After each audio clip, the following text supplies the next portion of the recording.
Hey, what's up you guys? ShartimusPrime here doing a little Throwback Thursday video for you. As you may have seen in my Mr. Fantastic First Steps movie figure review, I talked about the original 2005 movies, Mr. Fantastic ToyBiz Series 1 figure, and you can see it in the bag right over here. And this is an incredible piece. I really wanted us to take a quick look at it, so it's not going to be a very long video. Not going to do any stop motion today. I do have a live stream later today. 2 live streams, one on Whatnot, where we're giving away a Human Torch and Johnny Storm, so you can get each of these going to one winner, and a whole bunch of stuff up there on sale. All the auctions start at $1. So I'm gonna try my best not to ruin anything over here. I actually have 2 figures worth of parts in this one bag. So let's get to it and crack this thing open. And if you're trying to get your current Mr. Fantastic figure, you can do so. Big! Get your big badass toys at BigBadToyStore.com. Click the link in the description below. So here's our not so fantastic Yoan Grufford Mr. Fantastic figure out of the bag. Hopefully I'm pronouncing his name correctly. I don't do too well with the Welsh names. Forgive me if I am pronouncing it incorrectly. But anyway, this figure is very cool just on its own, like without even attaching any of the accessories over here. I love the sculpt of it. There's a lot of articulation to look at over here. The head sculpt looks really good too. So let's get a closer look at this guy, and then we'll get a closer look at all those stretchy and bendy accessories. So this is not using any kind of special technology, just hand sculpted, and I think they did a great job making it look like Yoan Grufford.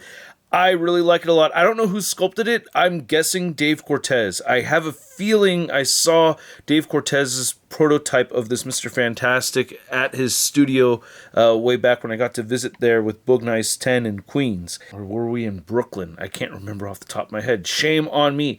Could have used a little bit more gray paint on the side. I do have a little bit of a paint splotch right over there. And then you can see the other head sculpt right here actually does look a little bit cleaner, so maybe I should put that one on the body.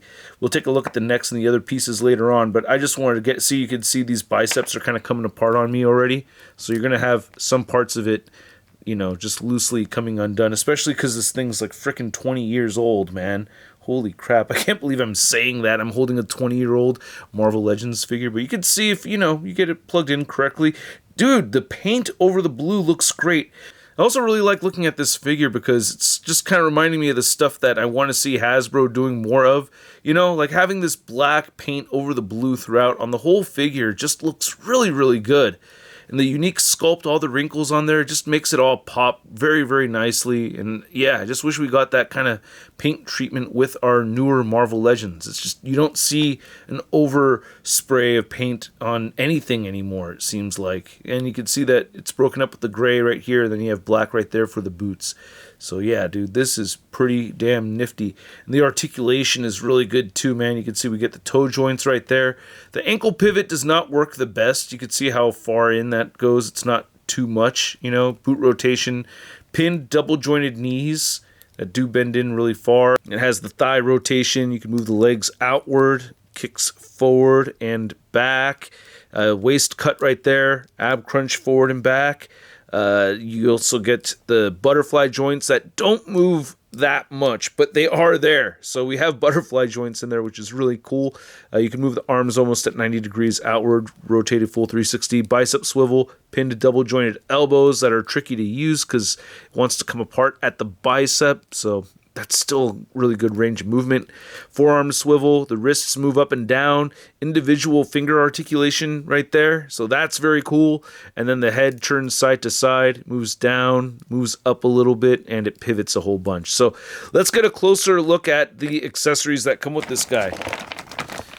So after going through the bag, I just decided to build up one of the Mr. Fantastic figures all the way through. I do not have a complete set for this one right here, so I only have one complete set. I am missing only a forearm stretchy section from the second set, which for having these two around for 20 years, missing just one piece, I've impressed myself. But anyway, this thing, with its legs as spread as they are, still stands incredibly tall. Look how tall that is, dude. I measured it at around 13 inches. If I was able to get those legs a little bit closer together, it would probably stand closer to 14 inches, maybe 13 and a half, because yeah, that's a wide stance right over there.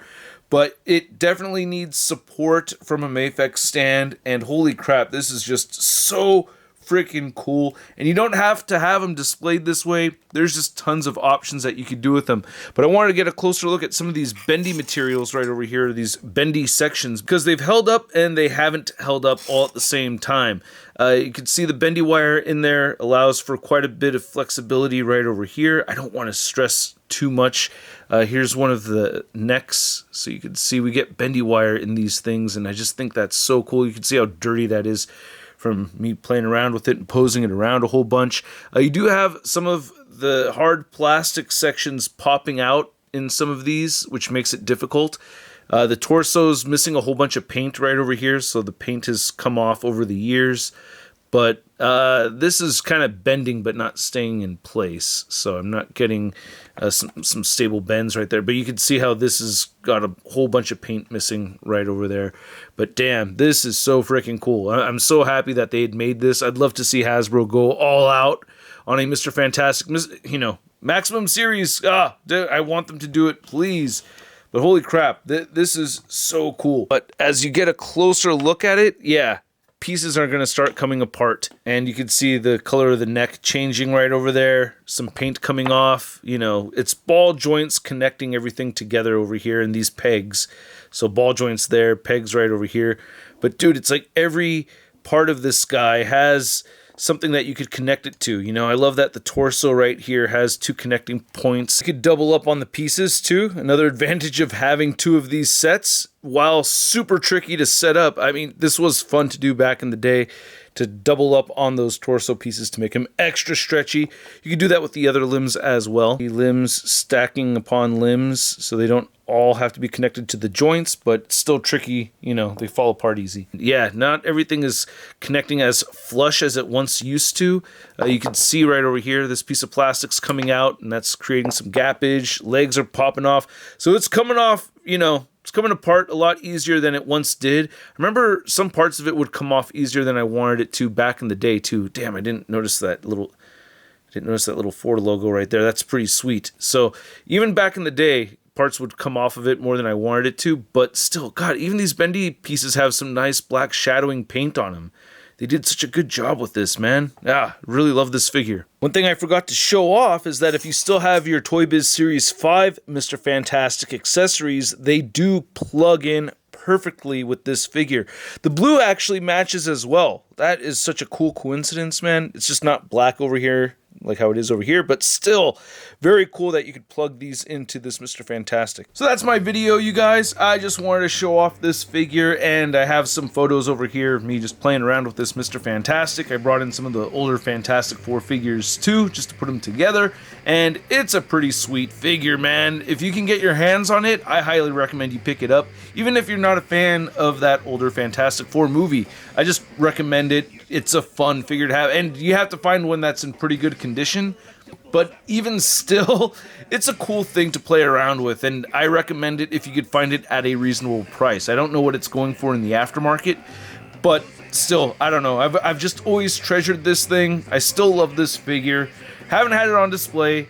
Not putting it on display, but, in celebration of Fantastic Four First Steps, it's cool to have this thing out here and pose it around and play with it a bit. So, hope you guys enjoyed this video. I'm not going to give it a rating. It's an older figure. I don't know. I'm going to give it an I love it. Maybe like a 9.5, something like that. Because I really had a fantastic time, a great time with this piece. But anyway, let me know if you enjoyed this type of content. If I should stretch out and do some older figure reviews like this more often, no pun intended. But anyway, hit that like button if you liked the video, hit that subscribe button if you want more videos from this channel coming your way, and hit that join button to support via Patreon and membership, and I'll catch you guys later. Peace!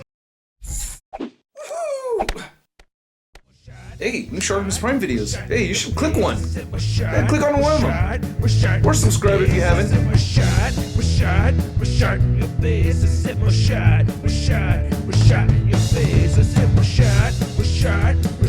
Your face.